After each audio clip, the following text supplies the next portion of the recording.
Bonjour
à toutes et à tous, bienvenue sur Côté Court, l'émission de l'option cinéma audiovisuel du lycée Léonard de Vinci à Monistrol-sur-Loire.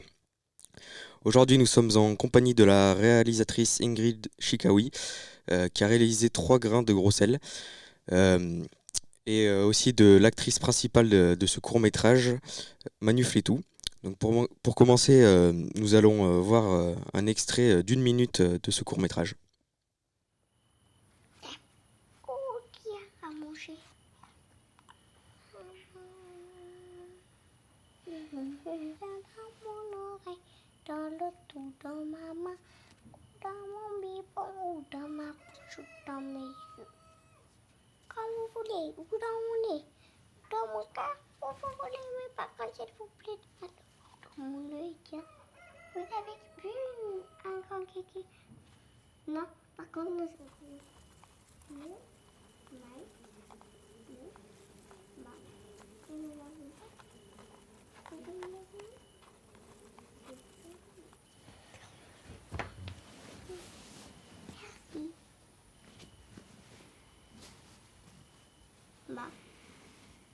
C'était aussi un kiki. Donc, dans ces premières secondes de film, nous avons vu une enfant jouer avec son doudou, puis se lever pour aller voir sa maman. Tout simplement, pourquoi avez-vous choisi cette scène pour commencer et introduire ce film ? Parce que c'est un film qui raconte une journée. Et du coup, ça commence le matin. J'avais envie qu'elle partage un moment de tendresse avec sa maman le matin, avant que la mère disparaisse. Voilà. Et c'est quelque chose qui est très fréquent en fait de se retrouver avec un enfant qui nous escalade la nuit, enfin le matin quand on a des enfants. Et voilà, j'avais envie de montrer ce moment-là qui est à la fois très tendre et en même temps c'est déjà un envahissement de l'espace vital de la mère par cet enfant. Voilà. Et ça annonce quelque chose aussi de la dynamique dans cette famille et des problématiques qui peuvent être dans la tête de cette maman. Même si on ne le sait pas du tout au début. Mais si on le regarde à rebours, je pense qu'on peut comprendre ça. Dans votre film aussi, on a vu qu'il y avait différents thèmes abordés, notamment le récit, la mort et aussi la maternité au travers d'une mère qui est plutôt qui semble être perdue et un peu folle. J'ai une première question à vous poser. La première question, c'est qu'en fait, vous mettez en avant à la fois donc une mère aimante de ses enfants et plutôt tendre, et à la fois, comme je viens de vous le dire, une mère plutôt dérangée et plutôt folle. Et je voulais savoir comment vous avez en fait réussi à concilier les deux en fait. Mais ça, c'était l'intention de départ, c'était de montrer les sentiments ambivalents familiaux. C'est-à-dire comment dans une famille, à la fois on s'adore et on se déteste. Et à la fois, ouais, on a envie de se soutenir. On a besoin et on fait une équipe et on se soutient mutuellement. Quand il y en a un qui flanche, il y en a un autre qui prend le relais. Et en même temps, on a parfois envie d'être seul. Et ça, c'est quelque chose qui était l'idée de départ, en fait. C'était de montrer ces sentiments-là, à la fois entre les sœurs, les deux petites filles, et à la fois avec la maman. D'accord. Nous constatons dans ce film des couleurs assez froides, notamment le vert et le bleu. Est-ce un parti pris que vous avez choisi pour renforcer ce côté anxiogène du film? Non, pour moi, c'était pas quelque chose de. C'est un parti pris, oui. Ça venait du fait que quand on a trouvé cette maison, elle a un store ban au-dessus de la terrasse qui donne une teinte verte. Le store est vert et donc il donne une teinte verte au visage à l'intérieur de la maison. Et ça, on a voulu le garder parce que ça donnait comme un espèce de sentiment d'être toujours sous la canopée, en fait, sous les arbres. Et quand elles sont dehors et qu'elles sont sous les arbres, c'est pareil. En fait, du coup, il y a cette lumière verte qui se reflète sur les visages. Et en fait, on aurait pu la gommer et on a décidé de ne pas la gommer justement parce que ça donnait une espèce d'effet bulle en fait sur cette famille, comme une bulle. Ouais, voilà, c'était pas du tout pour moi quelque chose d'anxiogène d'avoir une teinte verte, mais pour moi c'était assez beau et j'avais envie de. Ouais.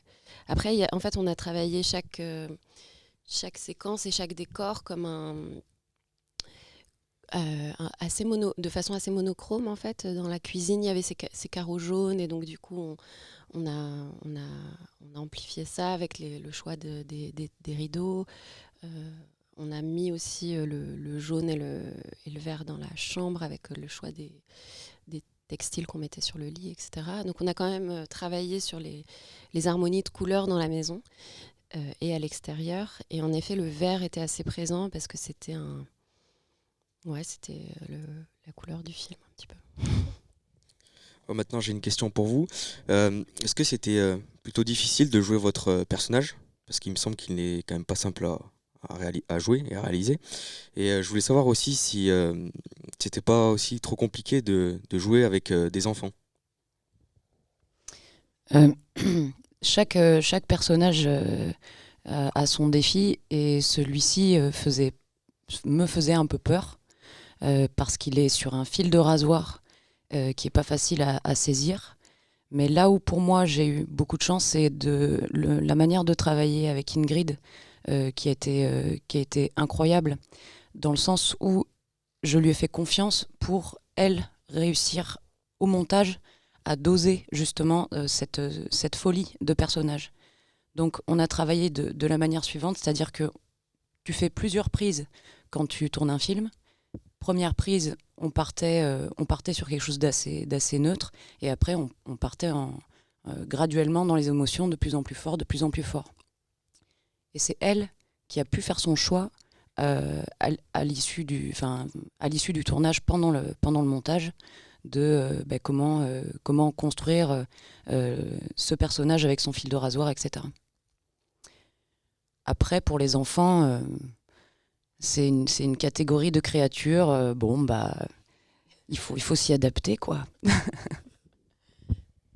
Ouais, on peut dire qu'on a quand même construit tout le dispositif de tournage autour des enfants et que voilà, du coup c'était c'était complexe, mais c'était un film qui était centré sur les enfants, donc c'était dès le départ, tout a été pensé autour d'elle en fait. Pour le choix de l'incarnation de la mère, avez-vous eu une idée spécifique de l'actrice qui pourrait incarner ce rôle ou pas? Ouais, j'ai écrit pour Manufletou. Ah, exprès. Ouais. D'accord. Dès le départ, je sais que c'est pour elle. Parce que j'avais besoin, justement, on est très amis, on se connaît depuis longtemps, on est entrés à l'école de cinéma en même temps. Elle est réalisatrice aussi. Et c'est aussi elle qui a fait les illustrations, toutes les illustrations qu'on voit dans le film.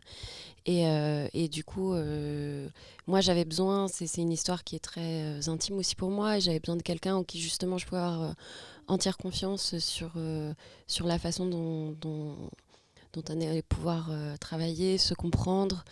Et je savais qu'elle donnerait tout et que je lui donnerais tout. Et voilà, il n'y avait pas de doute là-dessus.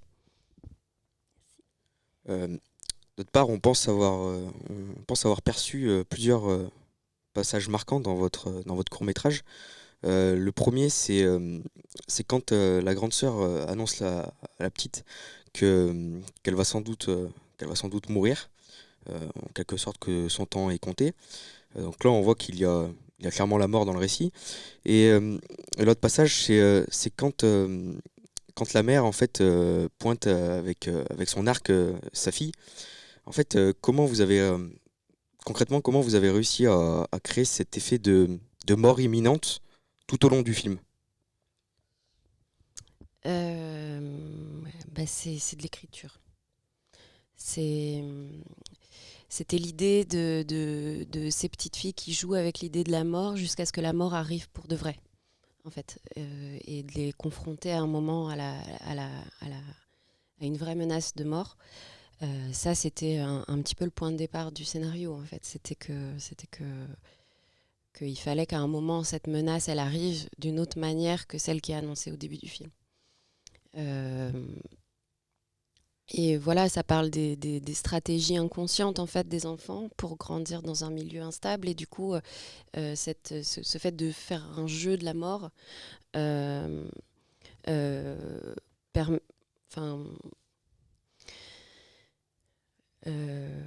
permettait d'arriver à ce moment où la mère, elle pousse au paroxysme son besoin son sentiment de persécution et son sentiment de...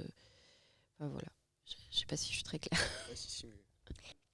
Un grand merci à Ingrid et Manu d'avoir été avec nous pour présenter votre film 3 grains de gros sel. Quant à nous, on se retrouve sur la chaîne YouTube d'LDV Média pour une prochaine émission de Côté Court, présentée par l'Option Cinéma de Léonard de Vinci à Monistrol. Merci.